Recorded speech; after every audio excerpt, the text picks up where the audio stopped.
In my opinion, the right in Britain has never really come to terms with why and how it got betrayed by its politicians, and betrayed to the point that it would change the country beyond recognition.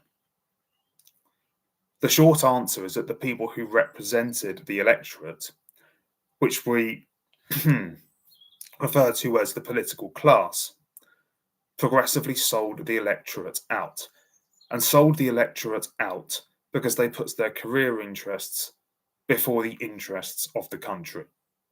They essentially felt that the post-war world was evolving in a certain direction, and that if they didn't evolve with the programme, they would get left behind.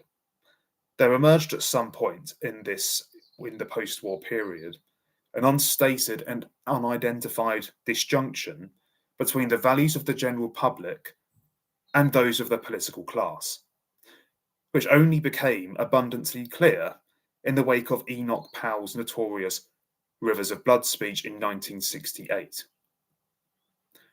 Now, whatever one's opinion of Enoch Powell and his arguably prophetic speech, he cannot be accused of being a career politician. Despite the speech turning out to be an understatement in the view of many people, giving it as good as ended his political career and stamped upon him the pariah status that persists even today.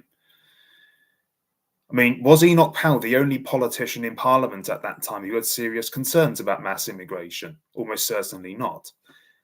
However, it was he who gave the speech, rather than the other 300 or so MPs who probably knew he had a point on some level, because he was made of essentially different stuff to those MPs.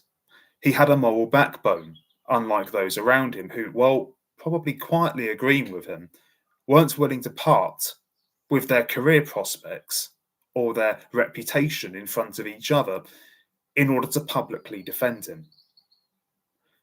Now, I'm pretty sure that some analysts or commentators would argue that this amounts to a failing on Enoch Powell's part, on the grounds that he could have been more pragmatic and played the political field a bit more, controlling the damage rather than making grandiose speeches, but that's all simply wrong. The painful outcomes which we live among now are not the result of Powell not being good enough at realpolitik, not least because he is only one man. It's the result of the politicians around him choosing status over principle and self-interest over country. As Peter Hitchens notoriously observes, a very similar thing happened in the early 2000s, again in the Conservative Party of all places, when a wave of young, ambitious and supposedly bright politicians, one being Liz Truss, flocked to the cause of the heir to Blair, David Cameron, because they wanted jobs in the cabinet more than they wanted to uphold the moral fibre of the Conservative Party and do what was right for the country. Of course, that transformation delivered electoral success for the Conservative Party. I'm not denying that.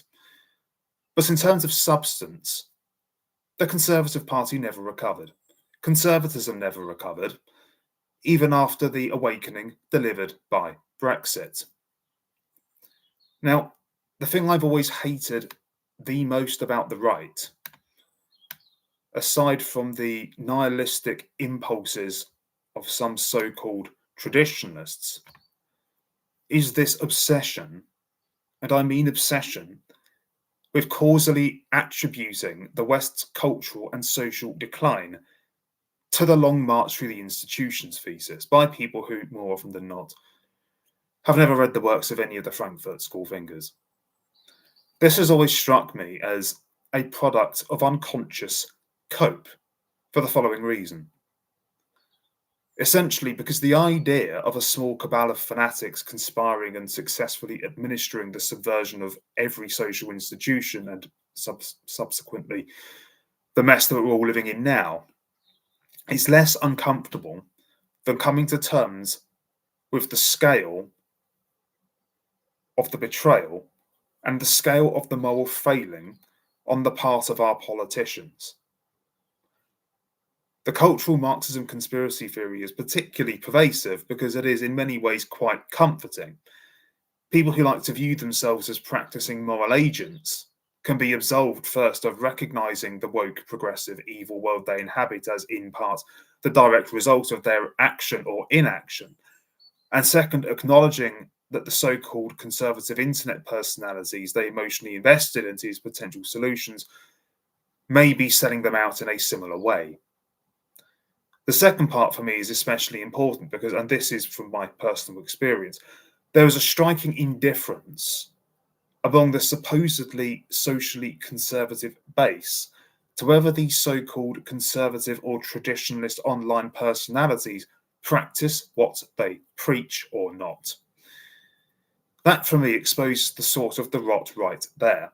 Our standards have fallen so exponentially that we no longer even expect our politicians or aspiring politicians to act morally unless they personally gain from it. By extension, if restoration is to be actionable, there first needs to be a complete reset of our political culture. So herein lies the all-important question. Is Restore Britain up to this task of resetting the political culture in Britain that would lead us to having less slimy career politicians and more politicians of conviction that will do what the people vote for them to do? From where I'm sitting, no.